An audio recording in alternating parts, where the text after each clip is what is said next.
Right. Now, come next Monday, a number of establishments here in the country deemed high risk will require proof of vaccination for access. For more, I have Choi Min-jung here in the studio with me. Min-jung, welcome. Thank you for having me. Right then, first, what option is there for those who are unvaccinated?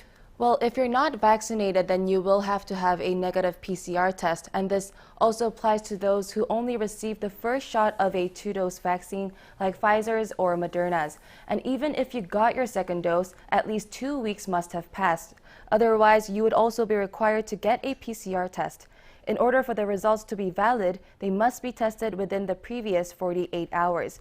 Regarding PCR tests, authorities are expecting a spike in the number of people getting tested, as cases are expected to rise amid the lifting of many restrictions. To prevent overcrowding, they are considering a PCR testing fee, but the test will remain free of charge for the time being. Besides this, there were also some confusions as to whether a vaccine pass is needed to enter hospitals. Health authorities on Tuesday clarified that people will not need one when going to see the doctor. However, vaccine passes will be mandatory for visitations and also for caregivers. Right, so caregivers and visitations to these medical centers. Min-jung, is this also applicable then to those who are younger than 18? Right, so for those who are younger than 18 or people who cannot get vaccinated due to underlying health issues, they will have to get tested negative for COVID-19 prior to visiting the hospitals to meet a patient or to look after the patient. But as we mentioned yesterday, they will still be exempt from entering high-risk facilities like singing rooms or fitness centers. Right, I see. All right, Min-jung, overseas then, I understand the U.S. has tightened its travel requirements with Korea. Right, so the U.S. has bumped up its travel advisory for South Korea to level 3.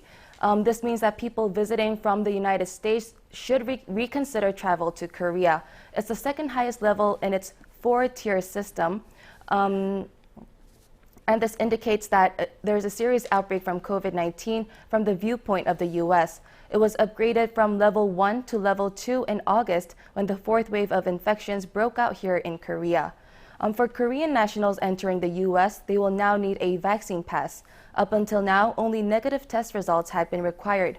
But with these latest changes, only fully vaccinated travelers will be allowed to enter the U.S. starting on November 8th. Meanwhile, the WHO Emergency Committee insists that countries should not require proof of vaccination as the only condition for international travel. They recommend making changes to testing or quarantine requirements instead, as many countries do not have equal access to vaccines. Right, which of course is a very valid point. All right, Min-jung, thank you for now, but stay behind for the extended talk with Soa. Thank you.